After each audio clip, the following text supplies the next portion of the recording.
24 তারিখের পরে আসো খেলবো, খেলা হবে, খেলা হবে। গত ১.৫ দশকে আওয়ামী লীগের দোসররা দেশটাকে লুটে খাওয়ার প্রতিযোগিতায় নেমেছিলেন। ৫ আগস্ট স্বৈরশাসক শেখ হাসিনা পালানোর পর একে একে বেরিয়ে আসছে আওয়ামী দোসরদের অপকর্মের তথ্য। ১৫ বছরে চাঁদাবাজি, গুম, হত্যা, ঘুষ, নিয়োগ বাণিজ্য সহ নানা অপরাধমূলক কর্মকাণ্ডের প্রতিযোগিতায় কেউ কারো থেকে পিছিয়ে ছিলেন না। তাদের মধ্যে অন্যতম নারায়ণগঞ্জের শামীম ওসমান।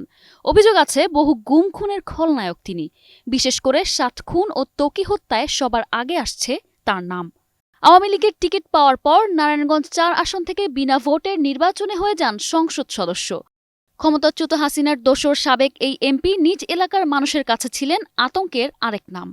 সিন্ডিকেটের মাধ্যমে সবখানেই ত্রাসের রাজত্ব কায়েম করতেন নারায়ণগঞ্জের এই গডফাদার। মাদক কারবারি, অবৈধ বালু উত্তোলন, টেন্ডারবাজি, চাঁদাবাজি, দখল, প্রতিপক্ষকে ঘায়েল সব কর্মকাণ্ড চলত শামীম ওসমানের একক ইশারায়। সন্ত্রাসী বাহিনী দিয়ে পুরো নারায়ণগঞ্জ রেখেছিলেন হাতের মুঠোয়। তিনি ছিলেন নারায়ণগঞ্জের অঘোষিত রাজা।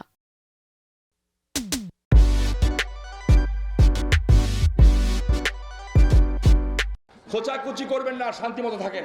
গত ১.৫ যুগে গড়ে তুলেছেন সম্পদের পাহাড়, ফুলে ফেপে হয়েছেন টাকার কুমির। ঢাকায় আছে নামে বেনামে তার ফ্ল্যাট, জমি। দেশের গণ্ডি পেরিয়ে বিদেশেও গড়ে তুলেছেন অঢেল সম্পদ।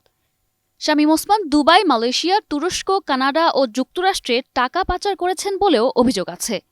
গত ১৫.৫ বছরে প্রায় ৪,০০০ কোটি টাকা পাচার করেছেন শামীম ওসমান ও তার পরিবারের সদস্যরা। বৈষম্য বিরোধী আন্দোলনে শামীম ওসমানের ক্যাডাররা প্রকাশ্যে ছাত্র জনতার ওপর গুলি ছোঁড়ে। গণ অভ্যুত্থানের মুখে হাসিনা সরকার পতনের পর গা ঢাকা দেন শামীম। সম্প্রতি ভারতে দেখা গেছে তাকে। তার অপকর্মের বিরুদ্ধে দ্রুত ব্যবস্থা নেওয়া হোক, এমনটাই প্রত্যাশা নারায়ণগঞ্জবাসীর। নিসা আলম, নিউজ ডেস্ক, ২১ টেলিভিশন। খেলা হবে, খেলা